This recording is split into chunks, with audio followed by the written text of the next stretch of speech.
Me gustaría que muchas más mujeres, pero también hombres, se sientan con la confianza de decir que si tengo una buena solución, yo también puedo crear soluciones muy increíbles de tecnología, de inteligencia artificial, aunque no sea mi área de expertise. Yo creo que muchas veces es suficiente que tú seas la persona que entiende súper bien la problemática, que tiene todo el contexto, que tiene una visión muy clara de qué es lo que se puede hacer para cambiar las cosas y buscarte a las personas técnicas para cambiarlo. Y honestamente, más que nada se necesita en la TAM.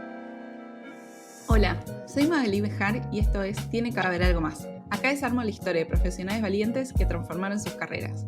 Como buena ingeniera, analizo el camino para entender cómo lo hicieron.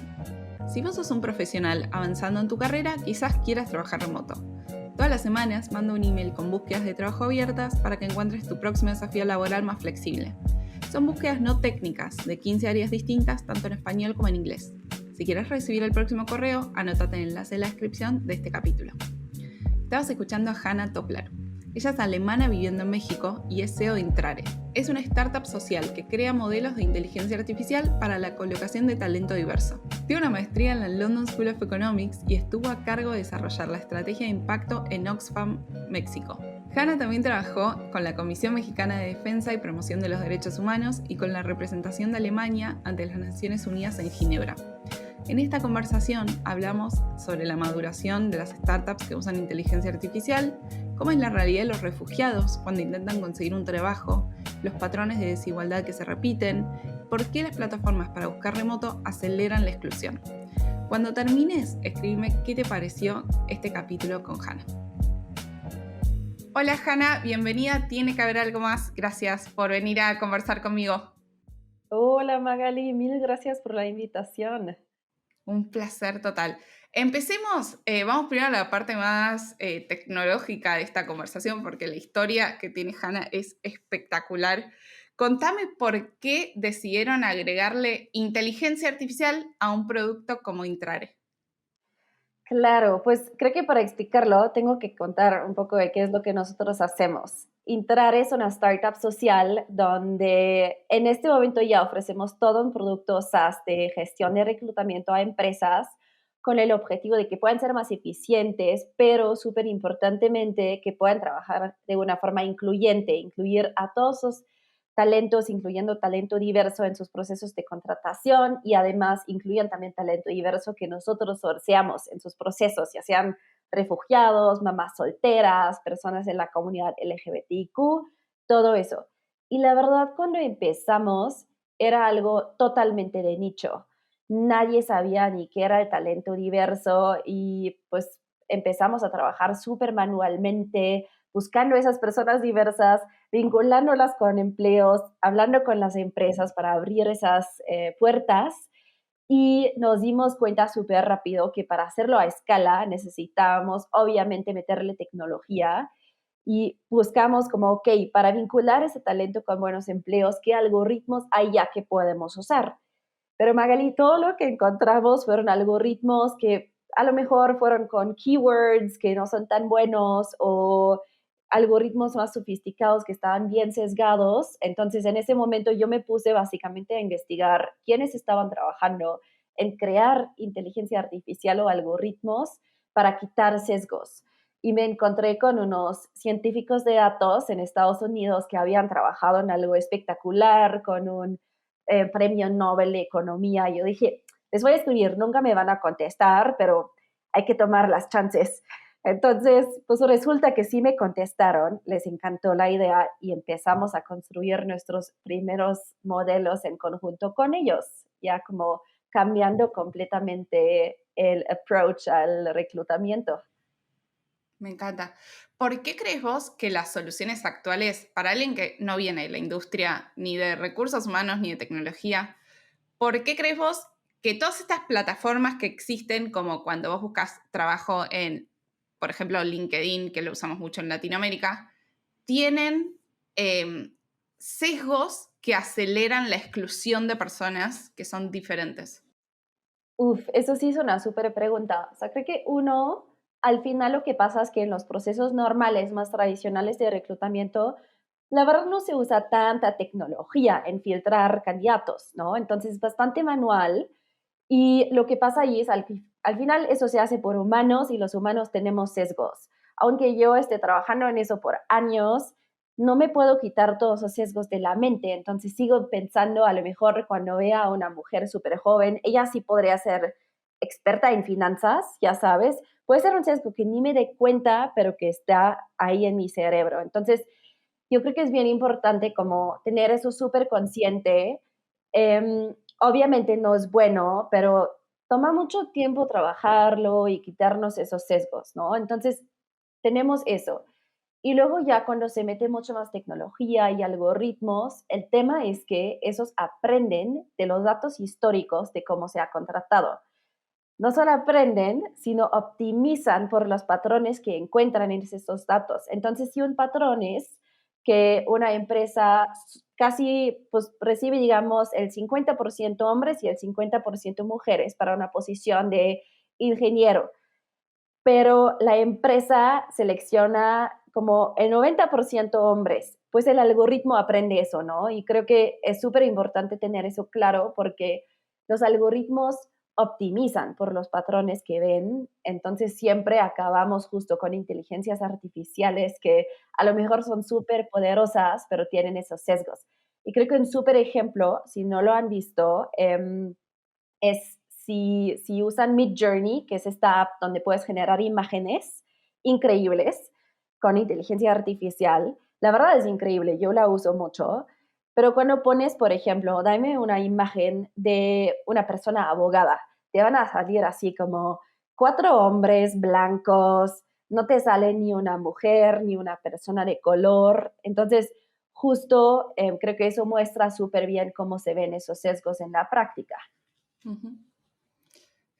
¿Qué sentís vos como emprendedora en tecnología que ahora todo tiene inteligencia artificial? Nadie sabe muy bien por qué ni para qué, pero todo tiene AI. Ay, yo creo que primero a veces me da mucho coraje porque siento que todo el mundo dice que nuestra herramienta está basada en AI y realmente usan OpenAI para algo nada especial. Y digo, ok, eso me reta mucho porque nos tenemos que vender muy diferente, es decir, que es AI propia, ya sabes, como hacer mucho esfuerzo. Y por el otro lado, siento que justo falta todavía pensar más cómo usar la AI para que sea realmente útil para la empresa y que los outcomes sean positivos, ¿no? Porque justo siento que ahorita, a ver, en reclutamiento ha habido muchísimos problemas donde se usan inteligencias artificiales que no son tan buenas o no están listas realmente, entonces pues los resultados son que excluyen a personas por análisis incorrectos, como por ejemplo, hay algunas que son de análisis de video y según esto detectan bien las emociones de la persona para derivar temas de qué competencias tiene, qué soft skills, pero no son tan maduros todavía esos sistemas. Entonces, pues acaba habiendo muchísimos problemas. Entonces, ahí diría que me da un poco de coraje que en este momento se está viendo como cajitas mágicas que puedes usar para obtener súper buenos resultados, pero creo que todavía no tenemos el mindset de cuestionar, ok, pero ¿cómo funciona esta inteligencia artificial? Muéstrame con estadísticas por qué esos resultados, si son acertados, son realmente correctos, y como que los clientes también tengan esa dinámica de pedir datos súper buenos para comprar algo que realmente, pues, sirve. Mm, totalmente. ¿Qué casos viste vos como de inteligencia artificial bien aplicado y qué cosas se usaron cuando todavía había que esperar? Uf, está muy interesante. De uno que se me hace muy chistoso de reclutamiento que todavía no estaba muy bien hecho, fue una inteligencia artificial que justo predecía quiénes eran las y los mejores candidatos para tal tipo de puesto y predecía que las personas que llamaban Tania eran mejores en ventas. Entonces, claro, ahí dices que, ups, hay un problema muy grande de cómo sacó datos, pues qué patrones vio. Otros casos súper buenos, la verdad tengo muchos porque soy súper fan, en especial de la AI for Good, que tiene como algún impacto ambiental o social positivo. Hay una, por ejemplo, que se llama Voiceit, que es una inteligencia artificial que te permite, si eres una persona con alguna discapacidad y no te puedes expresar de la forma más clara, esa inteligencia artificial aún así te entiende y te permite transcribir lo que estás diciendo en texto para que autónomamente tú puedas mandar mensajes, ya sean correos, mensajes de WhatsApp, y no necesites a alguien que te esté ayudando. Eso es algo que se me hace absolutamente espectacular porque es como muy enabling, tanto para la persona como, imagínate, por ejemplo, que una empresa estaba pensando en contratar a esa persona, pero dijo, ¿cómo si esa persona no puede pues comunicarse con las personas en el equipo, con clientes, lo que sea, y de repente sí tiene esas posibilidades? Está increíble. ¿Cuáles crees vos que son los estigmas que se ven cuando hay personas que tuvieron que irse de sus países y están como refugiados y están intentando reinsertarse laboralmente? Honestamente, eso es una locura, hay de todo. Estamos viendo desde, por ejemplo, en México llegan muchas personas de Venezuela que están súper altamente calificadas, arquitectas, ingenieros, todo.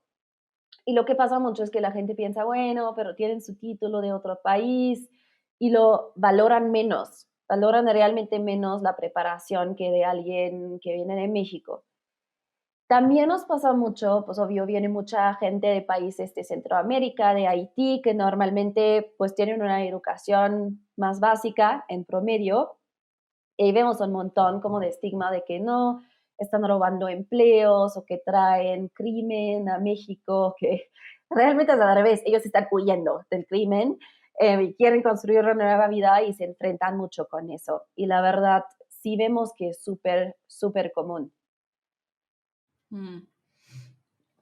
¿Qué patrones de desigualdad ves que existen? Porque me imagino como esto que vos decías de valorarse menos la profesión o la educación que tenían antes, entonces acceso a un empleo más informal porque no tenés las mismas condiciones. ¿Qué otras cosas aparecen?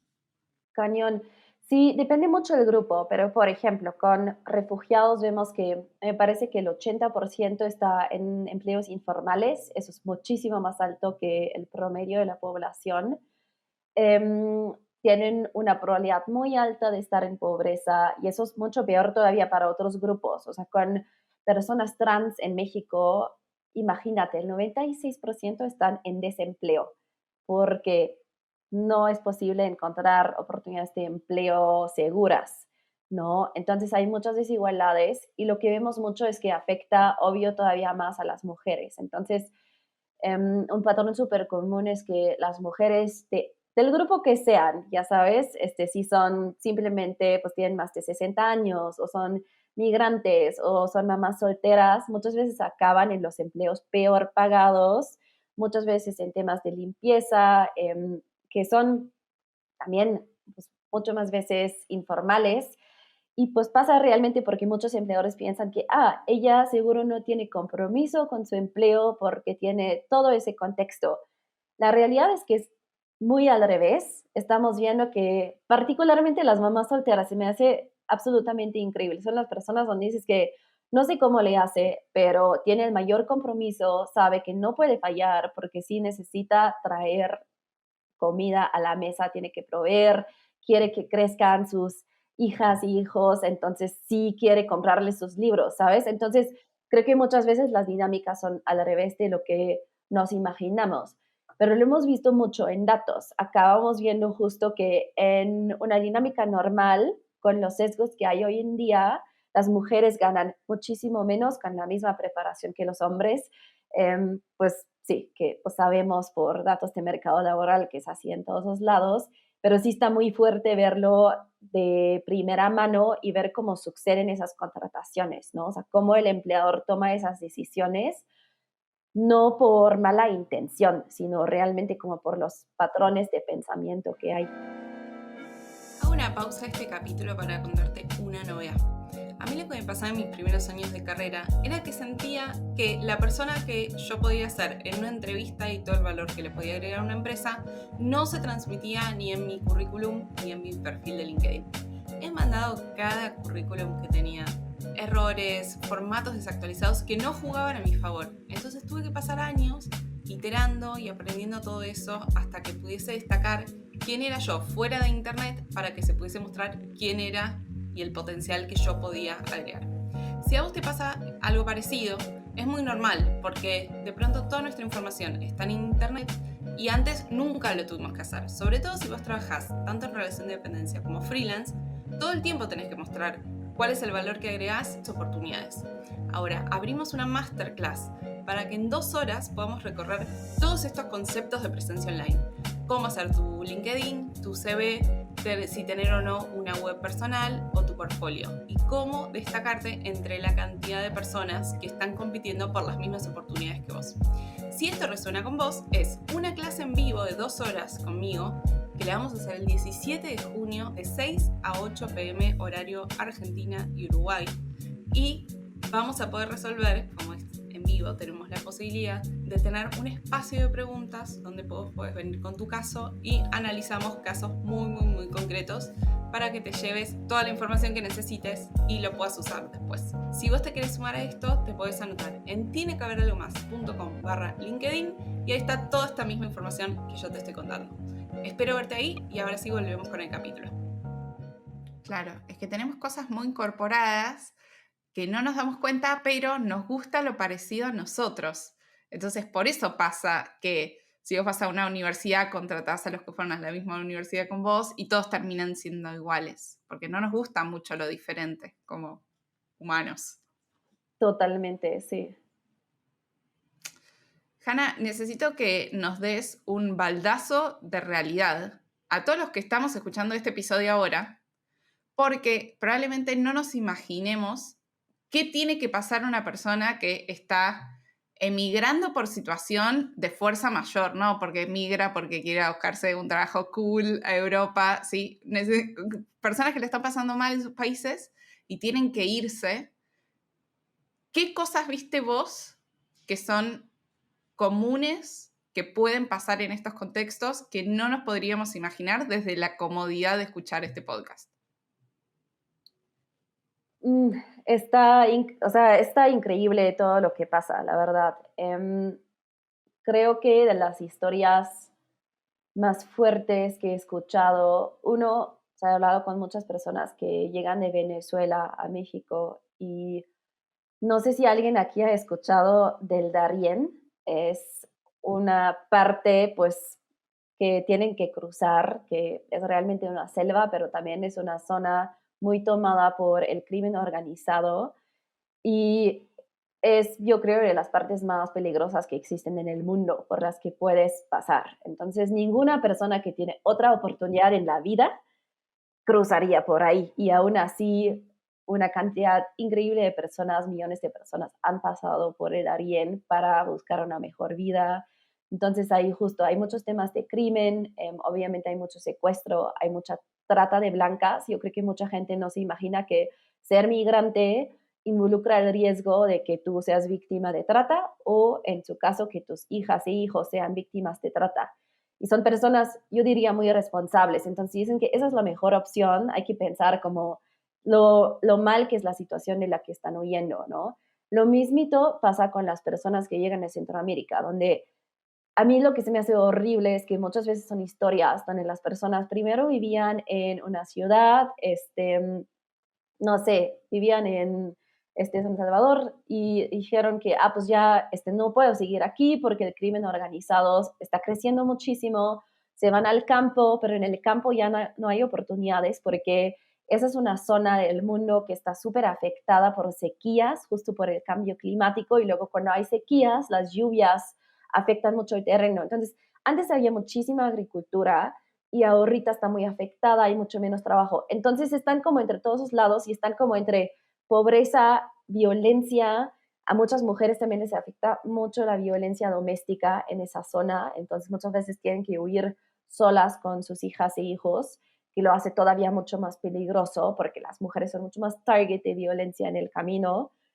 Y pues cruzar también la frontera en México es bien peligroso, es una zona muy tomada también por el crimen organizado. Hay una cantidad de trata de personas increíble ahí. Muchas personas también para poder cruzar tienen que endeudarse con personas en el crimen organizado. Después están de alguna forma pues vinculadas, tienen que estar vendiendo para poder pagar su deuda. Entonces generan ciclos realmente muy horribles. Y encima de eso, hay muchas personas que llegan y sus persecutores que los perseguían en sus países también están llegando a México. Entonces sí nos toca también bastante gente. Lo teníamos en un proyecto con una empresa de retail muy grande aquí, que la mitad de las personas que colocamos con ellos en un mes tuvieron que irse por esa persecución política y no pueden hacer nada.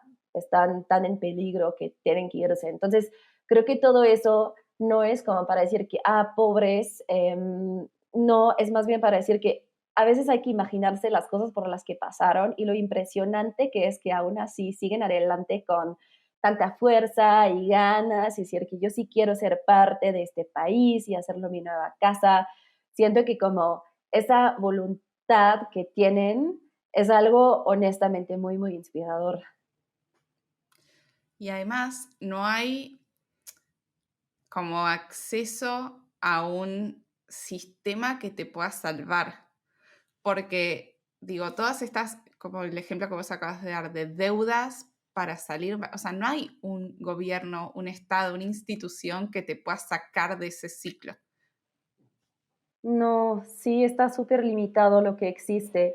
La verdad, hay mucho trabajo súper bueno de Naciones Unidas, de ONGs que están trabajando en esos temas, pero siento que para todos esos grupos, ya seas refugiada o seas mamá soltera mexicana o de Argentina, como estás en una situación tan complicada y justo no tenemos suficientes sistemas para que puedan salir adelante de una forma más fácil.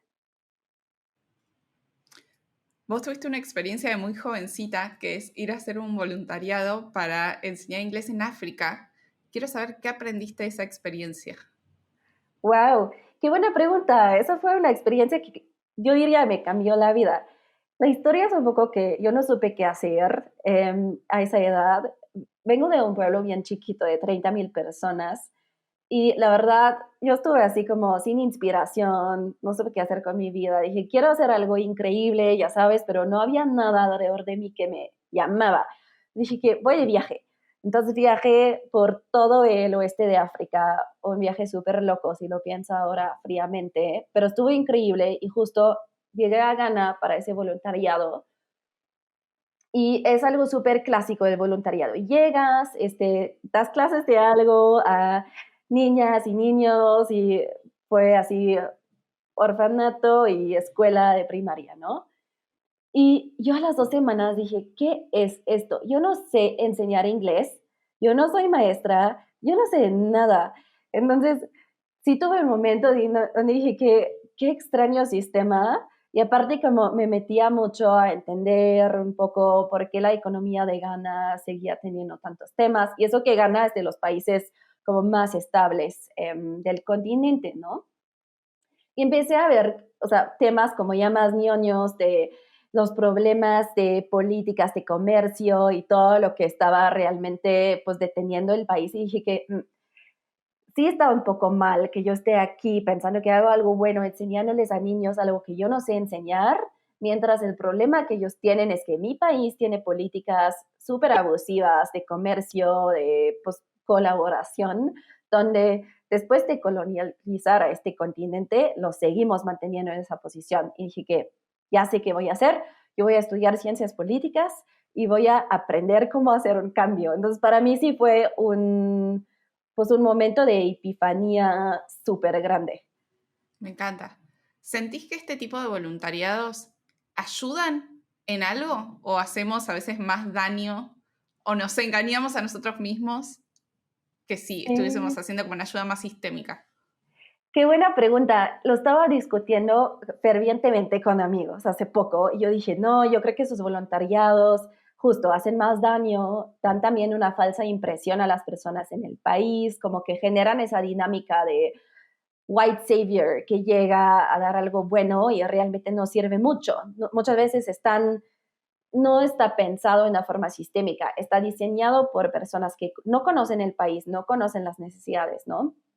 Lo que sí creo que sirve si está bien generado y bien diseñado es que justo las personas de fuera lleguen a darse, pues a ver la realidad, ¿no? Y yo creo que lo puedo decir muy claramente porque vengo de un país, Alemania, súper privilegiado, donde hay pobreza de una forma muy diferente que en el continente africano, en América Latina, ¿no? Entonces creo que vives en un mundo en el que estás súper conectada con la pobreza, porque, o sea, nuestra riqueza depende en gran parte de que existan países donde se hace la producción súper barata, donde vienen los materiales de los que todos vivimos de una forma muy barata. Entonces, tenemos una codependencia con que exista esa desigualdad y esa pobreza, pero si no la podemos ver tangiblemente y no podemos platicar con gente que la vive, está imposible comprender lo que significa. Entonces, para mí, justo me dio insights súper importantes y yo creo que a mucha gente le pasa igual. Conozco a bastantes emprendedoras y emprendedores que vivir temas de pobreza y desigualdad de la mano con gente fue lo que más les ayudó a entender qué podían hacer y pues dirigir su vida a trabajar en eso. Entonces, sí, pero sí creo que es bien importante que esté bien diseñado. Claro, porque se me vino a la cabeza, está esta charla TED de Ernesto Siroli, que se llama ¿Querés ayudar a alguien? Hace silencio y escucha, que dice como llegamos eh, vas a un país, ¿no? A hacer un voluntariado y ves y dices, pero ¿por qué no plantan acá, ponen una huerta y ya está, y se acaba la hambruna?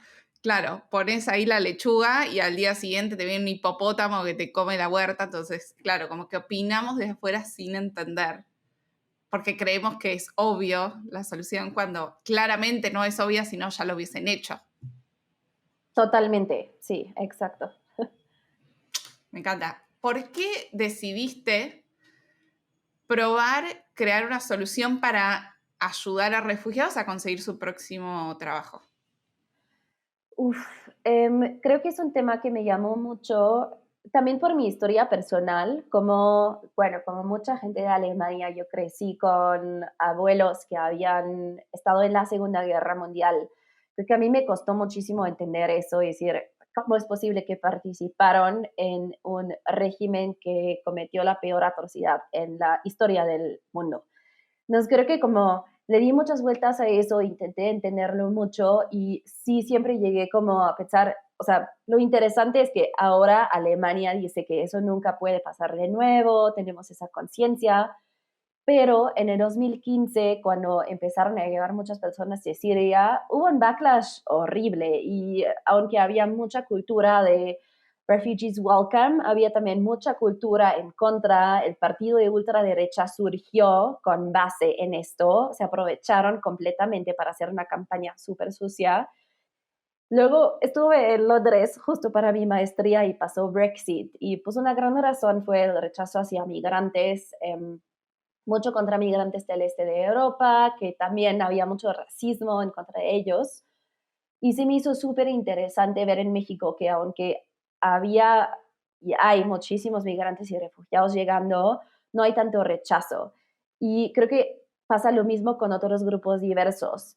Estamos en países europeos, en Estados Unidos, y hay como frentes muy fuertes. Estás o en la tribu que está a favor de la inclusión de todo el mundo, o en la tribu que dice, no, el gendering es lo peor, el tema LGBTQ es lo peor, nos va a destruir, los refugiados nos roban empleos.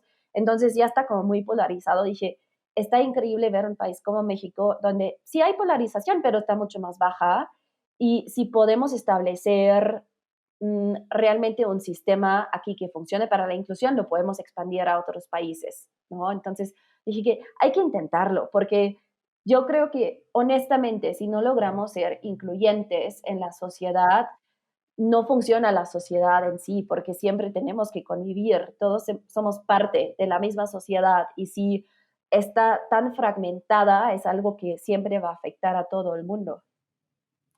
Me encanta que trajiste lo de tus abuelos, porque justo, bueno, el holocausto me parece una, yo soy judía, toda mi familia es judía, y me parece un gran ejemplo de algo que quizás nosotras no podríamos entender. Ni cómo tus abuelos participaron del ejército nazi, ni cómo Israel, no sé. Y nos toca vivir a nosotras, o sea, ver problemas bélicos como Rusia y Ucrania, Israel y Palestina, Brexit sin bombas, cosas que pensamos que nunca iban a volver a pasar. ¿Qué te pasa a vos con volver a ver esos patrones que pensamos que ya estaban aprendidos? Ay, yo creo que está muy loco verlo y es como un reality check muy fuerte, ¿no? Que esas son ideas que pueden surgir, no sé, naturalmente, igual que pueden surgir buenas ideas naturalmente en nosotros. Yo creo que es como ver que los humanos somos muy contradictorias, siempre tenemos cosas horribles y muy buenas dentro de nosotros. Y honestamente, yo siempre pienso, y luego soy como muy nerd de esos temas, pero justo después de la Segunda Guerra Mundial se hizo un esfuerzo muy grande para cambiar eso.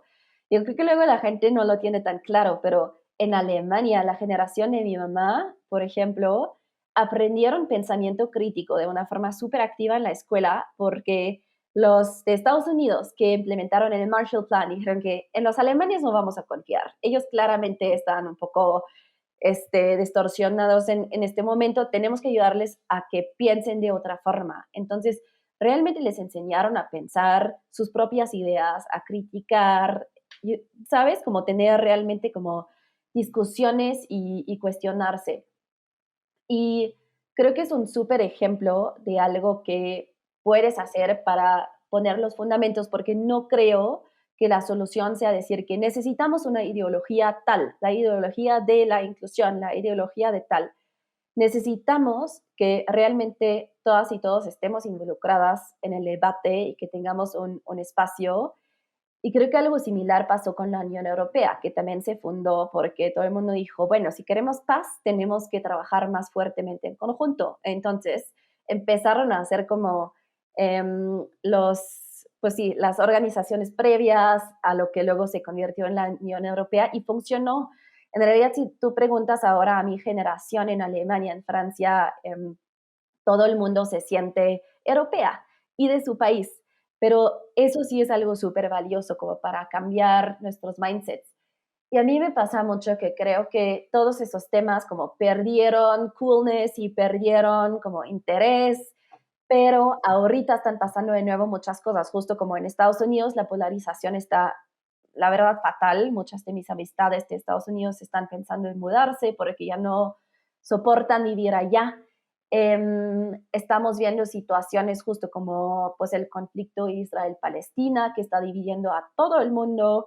Entonces creo que eso es algo que o sea, que requiere discusión, requiere que hablemos. Y lo que a mí me da un poco de miedo es que siento que en lugar de eso, eh, más bien todo el mundo tiene su opinión, pero no necesariamente quieren platicar. Y creo que es a veces mucho más importante estar abierta a platicar y a entender el punto de vista de la otra persona que solo tener una opinión, porque eso te permite que la otra persona se abra y realmente te diga qué está atrás de su opinión, ¿no? Y que así como puedas tener mucho más entendimiento y decir que, wow, nunca lo había visto de tal forma, ¿sabes?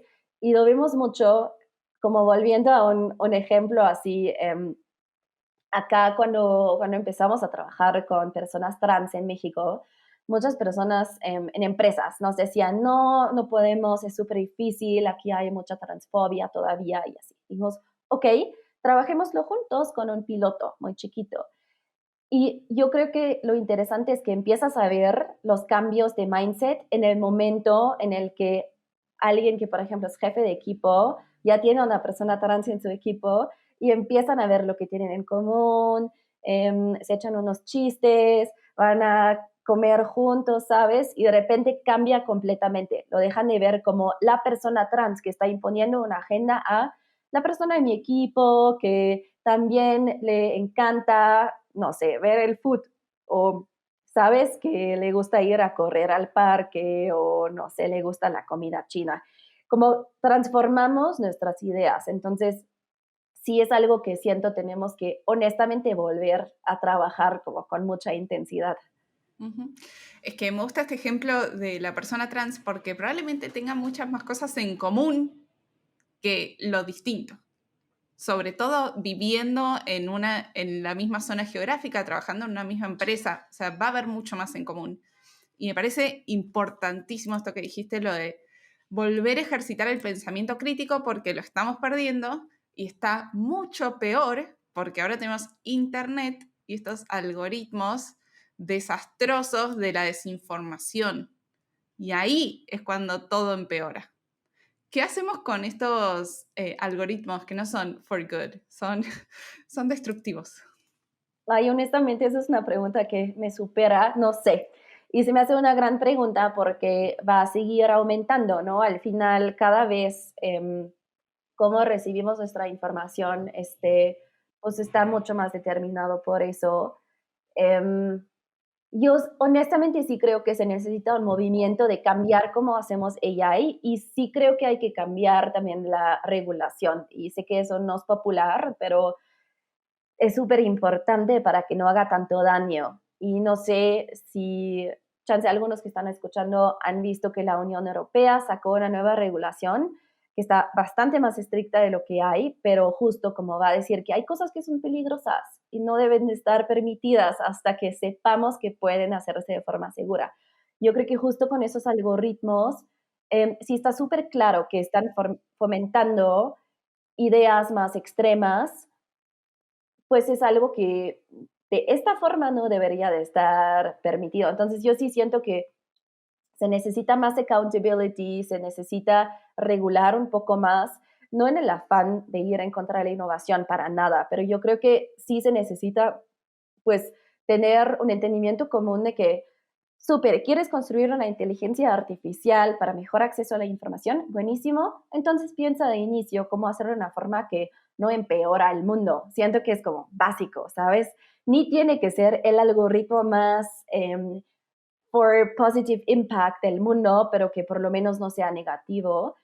Y sí creo que ahora un tema es que todo el mundo quiere ser súper rápido en desarrollar y sacar su AI y sacarle provecho a la ola que está. Lo entiendo perfecto. Ahora hay mucho financiamiento para eso y no paran para decir, a ver, ¿cómo podemos construir eso de una forma responsable de inicio?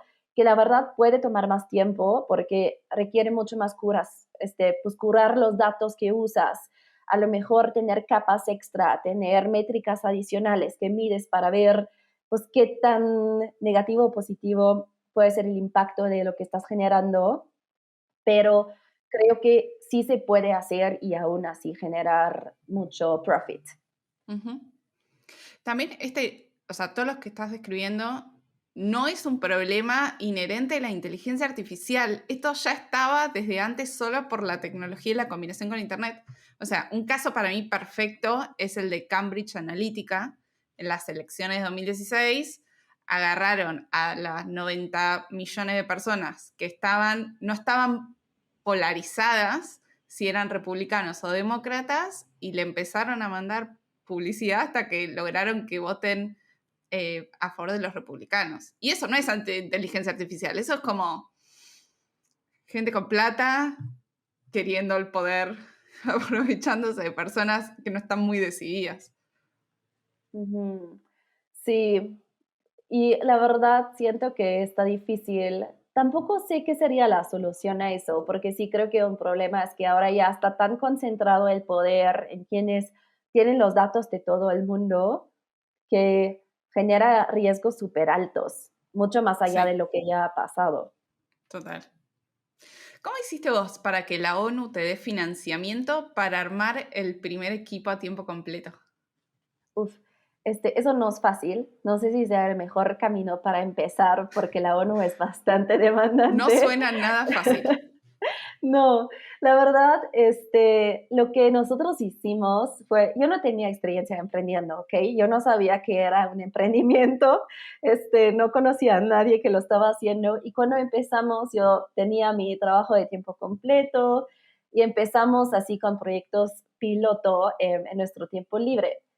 Y justo lo que nosotros hicimos con eso fue que ya acumulamos bastante track record, ya habíamos trabajado con bastantes usuarias y usuarios, tenemos colaboraciones con unas 20 empresas, yo creo, en ese momento.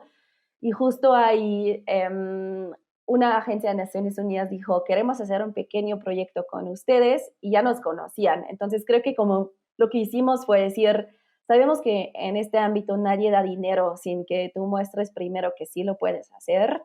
Tenemos que sentar esos fundamentos y ya pues conociéndonos confiaron en que sí podíamos ejecutar algo bueno en conjunto.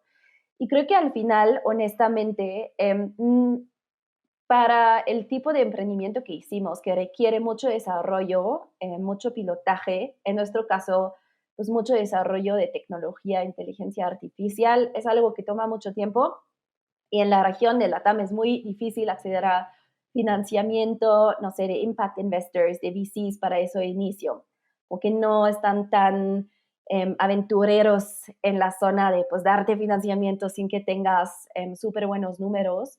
Entonces, yo creo que sí es buena opción ir por grants y en este momento creo que ya hay bastantes que son justo como donativos cuando participas en, no sé, una competencia o algo así y pues de poco a poco vas acumulando pequeños financiamientos y yo creo que justo siempre es bueno ir con gente que ya lo han hecho, ¿no? Luego sí me pasa también que nos buscan emprendedoras, emprendedores que están empezando y creo que ahí es muy bueno como también dar listas de que mira, estos pueden ser muy buenos donantes para arrancar, cómo crear muy buenas relaciones con los donantes es súper importante porque todo se basa completamente en la confianza que tienen en ti y pues de ahí hay que crecer. Me gusta esto. ¿Cómo se generan buenas relaciones con los donantes? Yo creo que honestamente mi aprendizaje es más grande es cuando compartes genuinamente una pasión por algo, es donde mejores. Me ha pasado mucho que construimos en conjunto con gente que estaba en equipos de donantes, porque decimos que estamos batallando mucho con esto, o tuvimos el insight, no sé, que sirve mucho que dentro de las empresas haya champions que apoyen a la inclusión en los equipos. ¿Qué piensan ustedes? ¿Qué han observado ustedes? Entonces, hemos visto mucho que tener esa apertura y esa pasión en conjunto sirve un montón para que pues ellos también se enganchen y sienten que estamos haciendo algo de valor en conjunto. Yo creo que honestamente lo peor que puedes hacer es intentar presentar proyectos perfectos y no dar transparencia de qué te está costando, de qué es difícil, qué necesitas de ellos, porque creo que justo da esa impresión de que no está siendo lo suficientemente transparente. Y también cuando ya tienes la relación, algo súper importante que hemos visto es que cuando algo no va bien, lo cual puede pasar, tienes que comunicarlo, tener la apertura y admitir, pues, sí, tus errores y lo que está pasando. O sea, no sé, en la pandemia, obvio, le pasó a todo el mundo. Nosotros empezamos con un equipo de tiempo completo un mes antes de la pandemia. Perfecto timing. Y pues sí, la verdad, ¿cómo vas a lograr lo que propusiste un mes antes de la pandemia perfectamente? Imposible. Entonces ahí sí es como mucha comunicación y honestidad y sí buscar estar en la misma página. Bien. ¿Qué es algo que antes te costaba como CEO de tu empresa y ahora ya lo superaste? Uf, seguro muchas cosas. Em, ja. Yo creo que una cosa en la que ya soy mucho mejor es decir que no.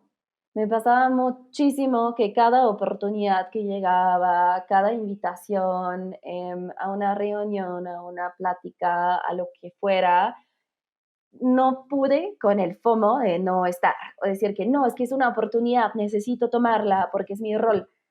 Y ahora soy mucho mejor en evaluar si eso es algo que realmente es lo mejor para la empresa, si es algo que nos va a agregar valor a nosotros, a mí, y también, la verdad, medir mi energía, porque lo he estado platicando con otras emprendedoras recientemente.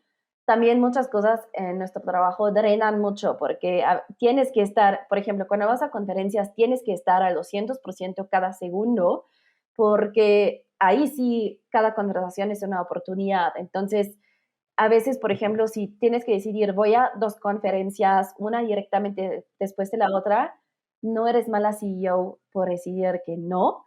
Si tú sabes que es mejor para tu energía, va a ser mejor para los outcomes, para la empresa. Y creo que es algo que es trabajo súper constante, pero de los mejores aprendizajes. Está bueno ese. Encontré una nota tuya en internet. Voy a hacer una cita de lo que dijiste, a ver si esto es verdad, ¿ok? Si no es verdad, me lo corregís. La nota decía así: hablar desde Ginebra de crisis económicas en países donde había estado me pareció un poco absurdo. Esto no funciona así. Así que Hannah decidió salir de la burbuja europea. Fue así como llegó a México en 2017, un país en el que nunca había estado y que muy poco conocía. ¿Esto es verdad? Eso es 100% correcto. Bien, entonces quiero saber cuáles fueron los choques culturales de mudarte de Ginebra a México. Uf. A ver, primero, yo creo que tuve un soft landing en México porque hice mi maestría en Londres con bastante gente de México. Y ya sabes que la gente de México es increíble, son súper amables, son los que más sacan a todo el mundo a la fiesta, entonces, ¿cómo no llevarte bien con ellos?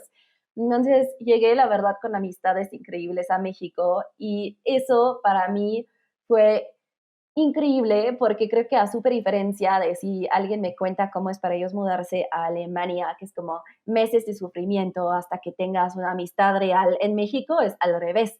Al inicio todo el mundo te quiere invitar a todo y como, no, pues tienes que venir, hoy tenemos un plan con estos amigos y aunque no conozcas a nadie te invitan. Y siento que eso es algo increíble aquí y para mí ha sido súper, la verdad, construir comunidad aquí. Y eso como justo en los últimos años ya de emprendedora, pues llegó el momento en el que en la pandemia sí me sentía bastante sola, la verdad, y saliendo, creo que aproveché así la primera oportunidad que fui a una conferencia por primera vez así de inversión de impacto, aproveché para construir comunidad con otras personas que son emprendedores, creando amistades súper, súper fuertes, que creo es de las cosas que más me ayudan ahora, porque compartimos los mismos problemas, las mismas ansiedades, también la misma forma como de estar en un roller coaster siempre. Siempre hay como highlights súper altos, lowlights súper bajos y tienes que, pues, tú absorber mucho de eso. Creo que también, como algo que pasa como por diferencias entre México y Alemania, es que los alemanes tenemos una cultura hiper directa y todo, todo, todo lo que pensamos se dice y sin mucho filtro, porque tenemos como mucho orgullo en la honestidad. Y creo que llegar a México, uno, noté que eso no se aprecia en todo el mundo, como esa honestidad se ve también como pues una forma más ruda de comunicarse y me costó un montón, aparte llegué y pues todavía fui bastante chica y yo como, no sé, estoy haciendo las cosas mal, no le caigo tan bien a la gente en el trabajo, ya sabes, tuve que aprender mucho y creo que al revés también noté que luego en México a mucha gente le cuesta decir las cosas de una forma clara y a veces cuando deberían de dar feedback o criticar algo, no lo van a hacer porque buscan mucha armonía. Entonces ahí también yo intento mucho con mi equipo decir que encontremos el middle ground entre los dos. Los dos son extremos que son demasiado extremos. Intentemos buscar como esa comunicación clara, pero empática, ¿no? Y siento que está cool porque hay ese concepto de radical candor que siento lo expresa perfectamente. Los alemanes son como los agresivos que dicen todo, los mexicanos son los avoiders que no quieren decir nada. Y si hacemos como, si mezclamos los dos, creo que llegamos a, pues sí, un campo en medio bastante bueno. Yo creo que en Argentina no es tan fuerte, que eviten la comunicación directa. Creo que ahí Somos sí es más directos una acá. mezcla. Ajá. Sí, sí, sí. Por si todavía no quedó claro en lo que vamos hablando, sí, es verdad, como que es mucho más sin tanto filtro. Un poco Sí. más alemán eso que mexicanos, me parece. Hannah, si te tuviese que preguntar algún día de tu vida emprendedora que haya sido muy malo, un momento bajo, bajo, ¿qué se te viene a la cabeza? Uf, tuvimos un momento bastante horrible hace un mes. Em, Creo que siempre tienes como esos momentos más recientes en la cabeza. Estábamos trabajando en ese nuevo producto SaaS, con el que las empresas ya pueden usar nuestra inteligencia artificial padrísimo para filtrar todos los perfiles que tienen sin sesgo, súper eficiente, ver como perfectamente por qué, por ejemplo, si sales tú, Magalí, con el 95% de match para esta vacante, por qué eres buena candidata, moverte, gestionar todo el proceso, todo padrísimo, todo muy bonito. Y el día que queríamos lanzar, tuvimos un problema súper fuerte de conexiones entre servidores que estábamos usando, pero no era nada claro cuál era el problema. Y como estamos trabajando con nuestra Chief Science Officer, Marcela, que es mi socia, ella está en Estados Unidos, en Massachusetts. Entonces, ella entrena los modelos en un servidor de la universidad y pues justo ahí se creó la desconexión. Y honestamente, o sea, fue de esos momentos donde dices que no puede ser. Y peor, yo soy una persona que me encanta como decir, ok, tenemos un problema, lo vamos a resolver, este es el camino, listo. Pero no supimos cuál era el problema. Y yo no soy técnica en eso, entonces yo no pude hacer mucho más que organizar todo, hablar con todo el mundo y confiar. Y eso honestamente para mí es horrible. Y nos tomó un mes arreglar todo. Estuvo súper, súper difícil y realmente, pues sí, necesitábamos todos con mucha tranquilidad para decir que estamos confiando en el proceso, lo estamos haciendo bien, pero sí, esos momentos son muy comunes. Claro. Sí, sobre todo en desarrollo de tecnología, donde las cosas son complejas y abstractas. Exacto. Hanna, ¿qué es algo de ser expatriada que nadie te dice? Ah, qué buena pregunta. Hmm, yo creo que la gente piensa que es súper bonito y lo es, pero yo creo que nadie te dice lo extraño que es sentir que tienes que tú encontrar una mezcla ideal de las culturas para no chocar, em, pero seguir siendo tú. Y eso es muy extraño. Yo creo que es muy, o sea, luego cuando lo hablo con mexicanos, no sé, mi pareja es mexicano y luego él es como, eres demasiado directa en esto. Yo digo, pero si dejo eso, ya voy a estar 100% del lado mexicano y me hace sentirme muy rara, como siento que también estoy dejando como una parte de mi identidad y también me gustan los argumentos, bueno, los debates, ¿sabes? Entonces, como luego también es muy extraño sentir que te adaptas para fit in, para que sea cómodo para todo el mundo y en alguno de esos lugares se queda tu identidad y estás pues intentando definir quién eres. Y creo que ahí sí es interesante. Obvio, todas y todos cambiamos toda nuestra vida. Yo creo que nunca mantenemos la identidad fija y aún así es algo que cuando te piden cambiarlo se siente muy fuerte. Entonces creo que es como, yo creo que ahí mi experiencia es que tienes que intentar como mantener mucha tranquilidad y también pedirle a las personas alrededor de ti como tener paciencia o platicar las cosas y tener la apertura de decir que, pues, imagínate que tú tuvieras que mudarte a Suiza o a Alemania y tuvieras que adaptarte a todo lo que ellos hacen. Yo creo que tampoco lo sentirías ideal, ¿no? Entonces creo que también es como, sí, buscar la empatía del otro lado.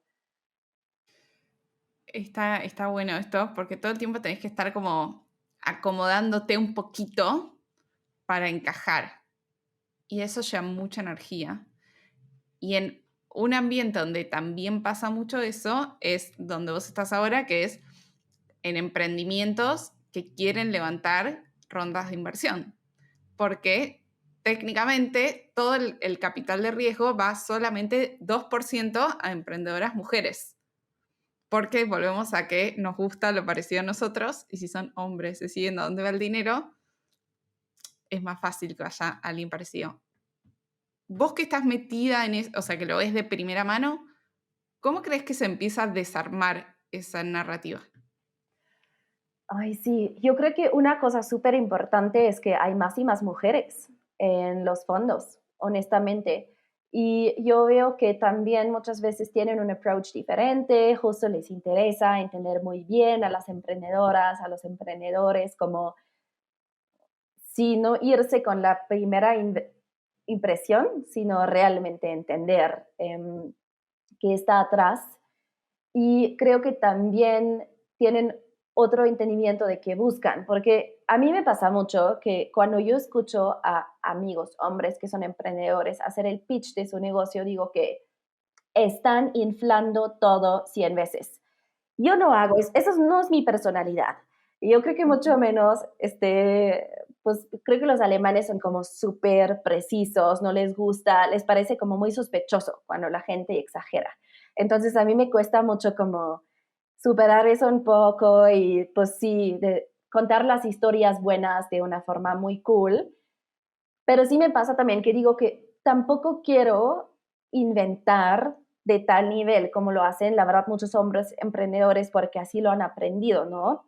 Entonces creo que también para los inversionistas es súper importante decir que a lo mejor cuando una mujer me dice algo, no tengo que desinflar lo que me contó tanto, porque ella no lo hace de la misma forma que los hombres. Puedo confiar mucho más en que me dice las cosas como son, en que sus proyecciones son lo que realmente piensa que va a hacer, no lo que piensa por 10x, ¿no? Entonces creo que ahí sí tienen que también cambiar su chip, porque francamente los inversionistas se pierden también las oportunidades, ¿no? Entonces eso creo que no le está sirviendo a nadie.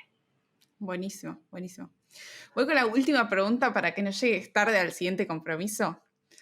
¿Cómo cerramos este episodio? Quiero dejar un momento de micrófono libre para un mensaje, algo que quizás ya hayamos hablado, que haya resonando en tu cabeza, pero que sea un buen momento para compartir.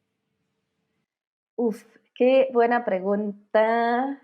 Porque ha sido súper interesante la plática y creo que con todo lo que hemos estado platicando vuelvo a lo que dijimos al inicio. Yo creo que como honestamente estamos en un súper momento para muchas personas para emprender y también en un momento en el que necesitamos mejorar las cosas en la sociedad, ¿no? Yo creo que en todos los países necesitamos ser más incluyentes, tener más cohesión, enfocarnos mucho más en combatir el cambio climático. Hay tanto que hacer.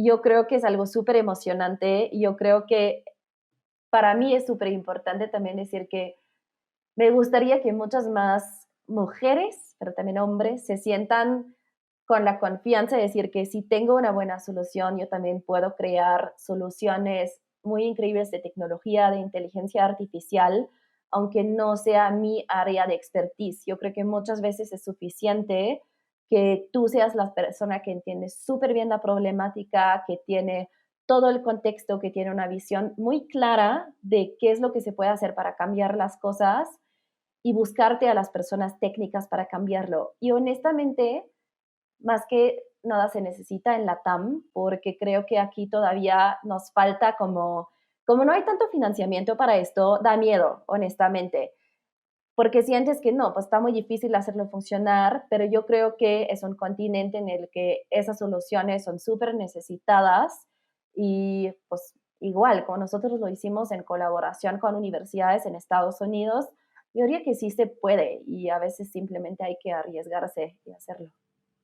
Buenísimo, buenísimo. Hanna, gracias por venir, por compartir todo esto. Hermoso episodio de tu historia, brillante. No, muchísimas gracias a ti, Magali. La verdad, yo soy súper fan del podcast. Me encantan las preguntas que haces. Siento que fue súper interesante. No, espectacular. Fuiste una muy buena invitada, porque te tiré ahí, te cambié de tema rapidísimo y las respondiste todas. Así que espectacular. Gracias y te mando un abrazo hasta México. Un abrazo a Argentina. Mil gracias a ti. Gracias por escuchar este episodio. Nos ayudas un montón compartiendo el capítulo a alguien que le pueda servir. Acuérdate que todas las semanas comparto ideas en el correo de Tiene que haber algo más. Escribo sobre mis recomendaciones y el detrás de escena de la comunidad y el podcast. Lo mando todos los jueves directo a tu bandeja de entrada. Anótate vos también en tienequehaberalgomás.com/correo. Nos vemos la semana que viene.